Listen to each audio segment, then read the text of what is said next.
kita akan kedatangan seorang tamu yang istimewa yang pada hari ini kita akan berbicara tentang sosialisasi pencegahan kenakalan remaja dan penyimpangan perilaku melalui program Bangga Kencana. Jadi tetap stay tune ya di Radio Pelita PTS SMP Majid di frekuensi 107,4 MHz. Kita akan membahas tentang beberapa isu yang sangat penting pada saat ini yang kebetulan ini adalah bidang dari kedinasan beliau, yaitu tentang pencegahan kenakalan remaja dan perilaku menyimpang melalui program Bangga Kencana. Nah, tema kita di pagi hari ini yaitu remaja unggul dan berprestasi bebas stunting, di mana Bapak Ibu pendengar setia Radio Pelita PTS SMP Majid, isu kenakalan remaja ini sangat luar biasa, terutama untuk di kalangan pelajar yang dahulu mungkin di zaman kita semua ya Bapak Ibu, bahwa kita hanya tahunya untuk belajar kemudian mengabdi kepada orang tua, tapi anak-anak kita pada saat ini mendapatkan tantangan yang luar biasa terkait dengan kenakalan remaja. Kemudian untuk kita semua selaku wali murid atau memang orang tua juga punya masalah terkait dengan stunting atau gagal tumbuh pada anak-anak kita. Baik Bapak Ibu pendengar setia Radio Pelita PTS SMP Majid, sedikit saya akan perkenalkan biografi dari narasumber kita pada pagi hari ini. Beliau bernama Ibu Rosmalia Resma SIPMM. Ya, selamat pagi Bu Risma. Selamat pagi Mbak Zidni, selamat pagi pendengar semuanya. Iya, baik. Terima kasih sudah bersedia datang di BPTS SMP Majid ini. Mudah-mudahan Allah selalu memberikan kesehatan dan kesuksesan untuk Ibu Risma. Kemudian beliau tanggal lahirnya adalah di Batu Raja pada tanggal 8 Desember 1986. Berarti penutup tahun ya Bu Risma bulannya. Kemudian alamat beliau ada di Kampung Bakti Negara, Kecamatan Dadadatu. Nah, jenjang pendidikan yang sudah beliau tempuh yaitu S1 Ilmu Pemerintahan di Universitas Lampung. Mudah-mudahan obrolan kita ya di pagi hari ini mendapatkan manfaat yang banyak sekali. Kemudian kita mendapatkan ilmu, pengetahuan tentang bagaimana cara mengatasi kenakalan remaja dan bagaimana cara untuk menangani atau antisipasi dini terkait dengan isu stunting pada anak-anak kita semua. Baik, Ibu Risma, apa kabarnya? Alhamdulillah sehat.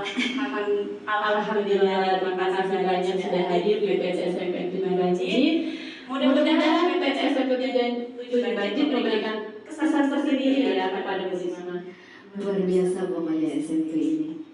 Terima kasih. Itu semua mungkin PTS SMP Majid bisa menjadi kenal di lingkungan pemerintah karena bahkan di luar itu semua tidak terkhusus dari peran dari kepala BPT kami Bu Risma yang luar biasa.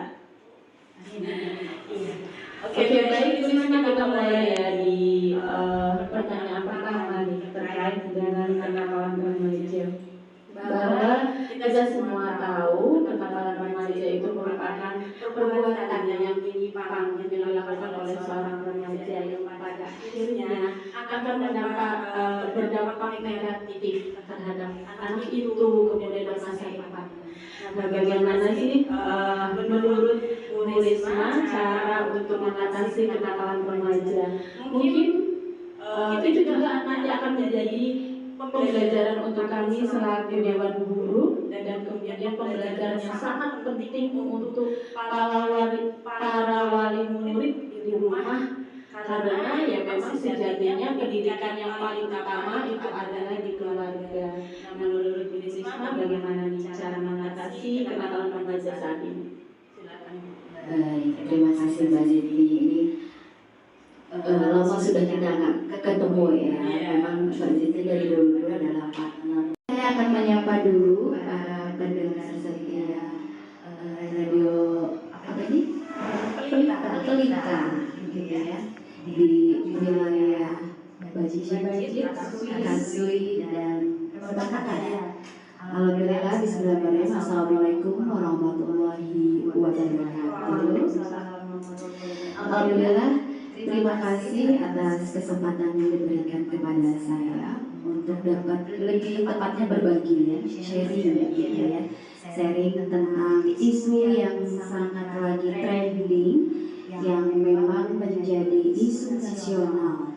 Kebetulan saya di Dinas P3A PPKB atau Pemberdayaan Perempuan, Perlindungan Anak, Pengendalian Penduduk dan Keluarga Berencana ini memberikan amanah atau dapat dari mandat di bawah BKKBN nasional untuk percepatan penanganan stunting. Kalau kita runut, kita tahu bahwa stunting itu adalah gagal tumbuh. Jadi namanya begitu ya.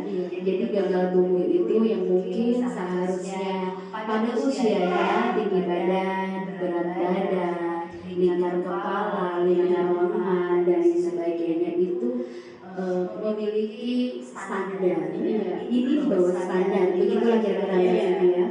Sehingga dikatakan stunting. Kemudian daya tangkap, daya nalarnya juga menurun.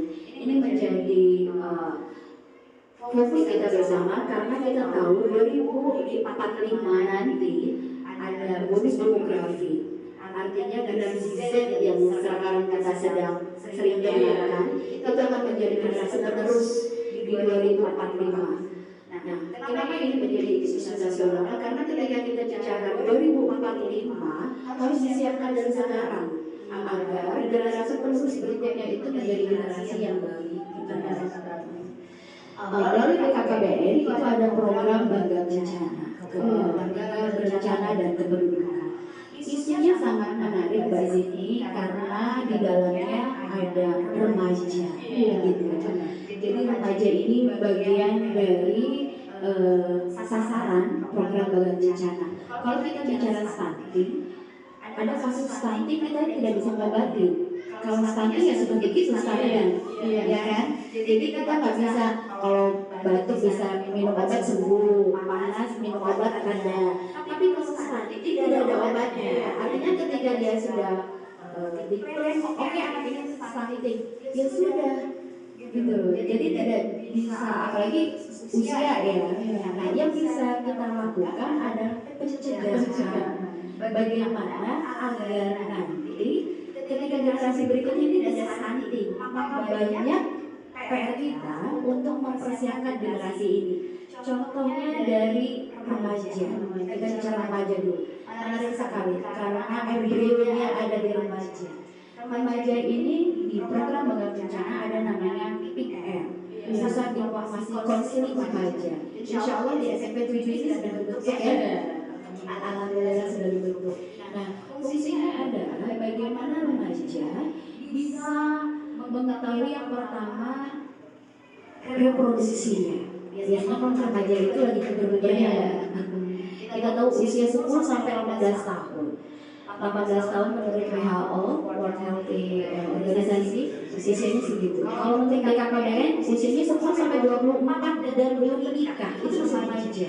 Namanya apa? Di situ mereka sudah mengenal princess, nafsa, gitu ya. Ujung-ujungnya ya hampir di luar nikah atau pernikahan ini. Nah, yang akhirnya justru resiko untuk melahirkan generasi berikutnya yang akan stunting ini, gitu loh. Kita gini analoginya, ketika anak remaja ini berusia secara organ, gitu ya. Contoh usia perkawinan, remaja putri itu 21 tahun. Tiba-tiba sebelum selesai SMP, 14 tahun ya, dia sudah nikah karena MBA, Married by Accident. Terbayang kalau dari sini bagaimana kesiapan reproduksinya, rahimnya, kemudian lagi fisiknya, mentalnya, psikologisnya, itu sangat terganggu.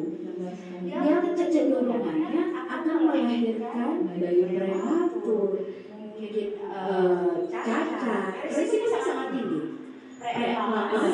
gitu kan. Nah, ini yang perlu dievaluasi. Belum lagi faktor penyebabnya. Yang pertama ekonomi bazit, ya kan? Nah, ekonomi ini mereka hanya mementingkan yang penting saya kenyang, tapi asupan gizi yang seharusnya remaja dari masa perkembangan pertumbuhan. Jadi membentuknya itu kan dari remaja itu yang seharusnya asupan proteinnya tinggi, identik karbohidratnya ya. Nah, itu saya kenyang. Karena kategori sehat menurut kebanyakan orang adalah ketika badannya berisi gemuk, gemoy. Itu sehat gitu. Padahal belum tentu. Nah, kemudian secara ekonomi lingkungan bazit ini. Tahu kita high teknologi dan kadang anak-anak ini lebih paham gadget daripada orang tua. Gitu ya. Mereka nggak bisa ini lepas dari wifi gitu. Mereka bisa nggak makan lengkap, tapi yang penting pakai data lengkap gitu.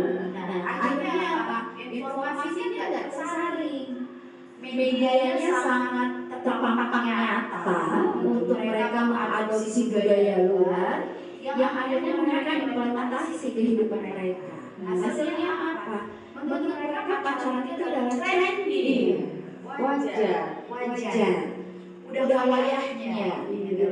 Bahkan ada beberapa kasus yang bilang bahwa konsekuensinya seperti itu kan, pas-pasan secara ekonomi, secara ekonomi, ya pengetahuan kehidupan rumah tangga, asupan gizi untuk anak-anaknya berkurang.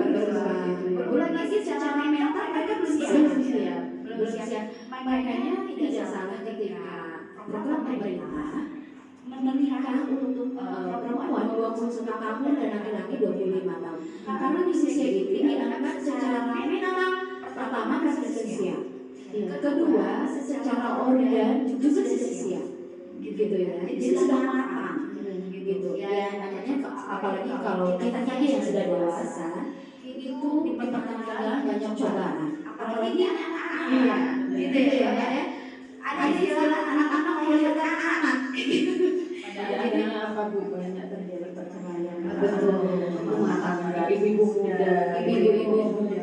Saya juga sangat iris ya ketika maaf mereka cerai di usia muda ini jadi trendy, gitu loh. Jadi biasa.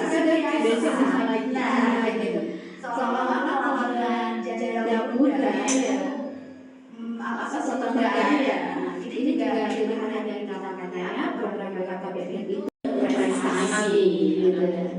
Mungkin itu untuk gambaran remaja. Biasa sekali ya gambaran umum. Kemudian kita langsung mendapatkan banyak ilmu di sini ya, bahwa memang isi substansi itu dimulai dari remaja, kemudian lingkungannya, kemudian ekonominya, bagaimana mempengaruhi remaja ini, kemudian di lingkungan itu bagaimana pergaulannya, akhirnya akan terjadi sesuatu yang dijadikan oleh orang tua, kemudian anak ini hamil di luar nikah, kemudian di usia dini yang bisa mencukupkan gizinya, kebutuhan gizinya saja belum cukup. Padahal yang terakhir kan generasi yang mudah-mudahan tidak terjadi dengan semua yang berkebutuhan khusus dan sebagainya. Memang luar biasa sekali isu yang saat ini. Mungkin ya di antara mungkin ekonomi atau lingkungan yang mengalami ada satu lagi yang berbeda, yaitu agama ini juga sangat penting untuk anak-anak kita dapat membangun kepribadian yang lebih takut terhadap Tuhan, sehingga tidak akan melakukan perbuatan yang melanggar. Luar biasa sekali. Nah, jadi memang kenakalan remaja saat ini kalau dulu masa-masa SMA mungkin mulai nakal, sekarang SMP sudah terbiasa. Bahkan ini kan di usia SMP saja sudah biasa. Makanya memang banyak terjadi. Baik pendengar setia Radio Berita PDSP Tinagajur, kembali lagi di podcast kita kali ini bersama Ibu Rosmalia Resma SPPMM selaku Satgas Stunting Dinas P3 APPKB Kabupaten Waikana. luar biasa sekali ya ternyata isu-isu yang sedang ada di zaman sekarang ini. Bagaimana caranya kita harus menyiapkan generasi emas kita di 2045, karena memang benar mereka yang akan menjadi generasi penerus yang akan menjadi pemimpin negara kita ini, dengan harapan dapat menciptakan kemakmuran kesejahteraan sesuai dengan tujuan negara kita semua. Nah, untuk terakhir ini Bu, bagaimana sih pesan kepada para orang tua, khususnya di lingkungan PTSMP Bajit di Kampung Donohuyo, kemudian di Jambi, Kasih Pasar, Kasih Lamangan, bagaimana caranya untuk mengatasi pernikahan ini atau kenakalan remaja yang diharapkan dapat terus berjalan sesuai dengan arahnya, seperti itu. Bagaimana dari dinas PPKA PPKB untuk dapat memberikan pesan kepada para orang tua ini, termasuk saya juga dan bapak ibu guru yang ada di sekolah ini, bagaimana caranya untuk kita dapat sama-sama mengatasi masalah kenakalan remaja sejak ini. Silakan Bu Risma. Baik, kalau kita bicara tentang remaja memang kayaknya waktunya sangat kurang. Stunting itu menjadi prioritas program Pak Bupati, di mana melalui dinas PPKB ini sudah ada yang namanya percepatan penanganan stunting. Jadi sudah ada TPPS dari tingkat kabupaten, kecamatan sampai dengan kampung. TPPS ini adalah tim percepatan penurunan stunting. Kalau di Kabupaten Bekanan, ketuanya Pak Wakil, gitu ya, Pak Wakil Bupati, kemudian kecamatan dan kampung. Nah, ada tim pendamping keluarga namanya Bazini. TPK ini setiap kampung ada. Jadi TPK ini terdiri dari unsur bidan, kemudian unsur PKK, dan unsur penyuluh KB. Mereka punya tusi masing-masing, di mana sasarannya adalah pasangan usia subur atau calon pengantin, kemudian ibu hamil, ibu nifas atau yang sedang melahirkan, dan kemudian mereka itu melakukan pendampingan nih, yang untuk penyuluh KB itu ke remaja, namanya ada Bina Keluarga Remaja atau BKR, di mana sasarannya adalah keluarga yang memiliki remaja. Jadi kalau di sekolah itu anak-anaknya remaja sudah ada naungan namanya PIKR, Pusat Informasi Konseling Remaja. Nah, di tingkat kampung itu ada namanya BKR, Bina Keluarga Remaja, keluarga yang memiliki remaja. Jadi sama-sama mendapatkan edukasi tentang apa yang harus dilakukan oleh remajanya di PIKR dan apa yang harus dilakukan keluarganya melalui BKR, begitu. Nah, mudah-mudahan dua-dua sinergis ini berjalan dengan baik sehingga upaya yang dilakukan oleh orang tua terhadap remaja ini, yang pertama ya penguatan fondasi agama yang tentunya ya yang harus kuat. Kadang saya pribadi ini agak ngenes nih, anak-anak disekolahkan di sekolah Islam gitu ya, mereka murojaah tiap hari 1 juz sama, begitu balik ke UI aku murojaah seperti itu, nggak apa-apa. Dan nanti sudah minggu basah belum? Nah, ini agak kedengarannya agak awam ya, agak musisi ngomongnya apa, tapi harus gitu. Ketika anak kita sudah tahu, kok basah? Nah, di situ kita masuk. Ini namanya mimpi basah, berarti bla bla bla bla bla gitu. Nah, ini namanya haid, dan pertama harus begini. Ini pendekatan. Akhirnya kita masuk Bu, apa yang harus kita lakukan terhadap anak? Nah, pergaulannya dibatasi. Bahkan kalau ada yang ekstrim, satu tempat minum aja kita bisa hamil gitu kan. Saking cakepnya gitu kan. Itu sudah masuk Bu. kita tidak akan pernah tahu anak itu respon seperti apa kalau kita belum mencoba di awal. Tiba-tiba nanti mereka yang coba belum nah ini kan ngegas Iya, jadi itu bisa saya gitu. Jadi ketika anak-anak mereka handphone, teman-temannya dia, kamu kira apa? Di sini. Nah, itu memang harus benar-benar saya belajar bagaimana caranya masuk dengan pelan-pelan. Teman-teman kayak gitu. Karena kan terlalu kompleks ya. Akhirnya sebenarnya yang perlu kita baik untuk anak-anak. Jadi ada pepatah menyatakan bahwa ajarkan anak pada masanya, bukan pada masa kita, gitu ya.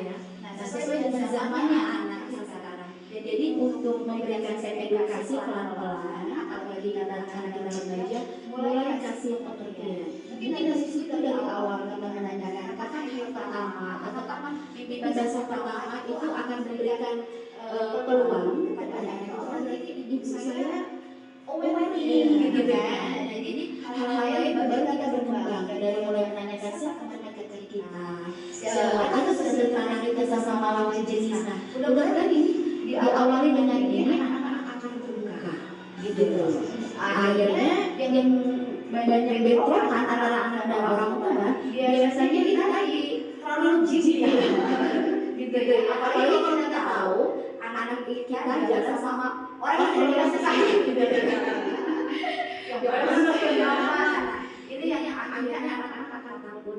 Nah, ini yang harus dari bahwa usahakan bagaimana caranya anak itu menjadi partner bagi kita, tempat kita curhat, tempat kita sharing, berbagi pengalaman gitu. Dia tidak ada keraguan bagi anak untuk menceritakan persoalan-persoalan yang mereka hadapi. Itu saja. Kita selesai akhir dari sini. Anak-anak mahasiswa sekalian, wilayah khususnya di SMP Negeri 7 Banjir, bahwasanya prestasi menentukan masa depanmu. Jadi cinta, kasih, sayang itu tidak harus dilakukan dan dinamakan secara dini gitu ya. Jadi berikanlah sayang dan cinta kalian dengan bentuk prestasi. Ya. Bagaimana anak-anak dan generasi SMP 7 Banjir cerdas, sehat, dan berprestasi. Amin. Terima kasih banyak Ibu. Luar biasa sekali yang mendengar setia podcast kita hari ini. Ada beberapa hal yang dapat kita petik ya. Bahwasanya kita sebagai seorang orang tua itu memang punya peran yang penting sekali dalam pertumbuhan anak kita, terutama ketika anak-anak masuk ke usia remaja, di mana memang mereka akan mulai mengenal lawan jenisnya, kemudian akan berusaha untuk mencari perhatian dengan lawan jenisnya dengan berbagai cara. Mungkin kalau sudah dapat perhatian, mungkin akan menaklukkan segala-galanya lawan jenisnya. Nah, itu ada beberapa hal yang harus kita atasi. Yang pertama adalah terkait dengan bagaimana kita menanamkan ilmu agama kepada anak-anak kita.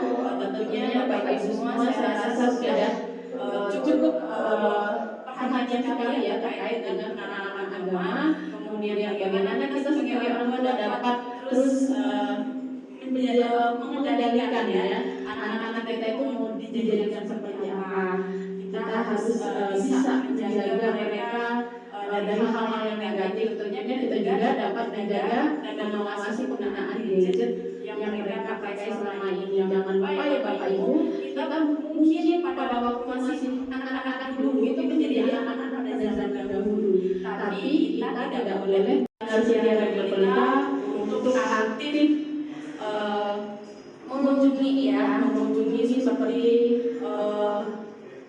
badan-badan kecil yang tadi sudah dijelaskan oleh dia, ada BPS, kemudian ada DPK, pendamping keluarga, kemudian ada bina keluarga remaja. Itu juga edukasi untuk ibu-ibu yang sudah datang, bapak ibu yang memasuki anak-anak masih usia remaja. Tentunya di sekolah juga sudah ada yang namanya PR ya, yang itu memang kita programkan di sekolah, diprogramkan. Kemudian ada beberapa kegiatan-kegiatan terkait itu. Jadi dalam hal ini memang dari sekolah yang memang hanya 20% dapat mendidik karakter anak kita, tapi yang 60% itu karena dari keluarga, kemudian yang 20% dari masyarakat. Nah, bagaimana caranya kita sebagai keluarga yang menjadi ujung tombak karakter remaja kita saat ini dapat memberikan hal-hal yang tadi saya sebutkan, yaitu pemahaman agama, kemudian dapat menjadi menjadi partner dan jangan ragu-ragu untuk memberikan seks edukasi. Baik, terima kasih Ibu Rosmania Resma atas kehadirannya di WPS SMP Banjir. Mudah-mudahan podcast ini dapat memberikan manfaat untuk pendengar setia Radio Lita. Nah, Bapak Ibu terutama wali murid di WPS SMP Banjir, selain Bapak Ibu sudah mendapatkan sedikit banyak pencerahan tentang bagaimana cara mengatasi kenakalan remaja atau stunting dan sebagainya tadi, tapi jangan lupa anak-anak kita juga akan mendapatkan ilmu pengetahuan terkait dengan hal tersebut. Untuk itu, setelah ini Ibu Rosmania Resma akan memberikan sosialisasi terkait dengan kenakalan remaja untuk anak-anak kita semua. Boleh? Nah, nanti ketika anak-anak kita pulang, Ibu Bapak boleh menanyakan hasilnya apa di hari ini. Nah, mungkin hubungan baik antara anak dan orang tua silakan mulai dibangun dari sekarang. Sekiranya kemarin masih kurang, mudah-mudahan sejak ini kita terapkan, kehidupan keluarga kita akan menjadi baik, anak-anak kita menjadi anak-anak yang patuh terhadap agama dan orang tua.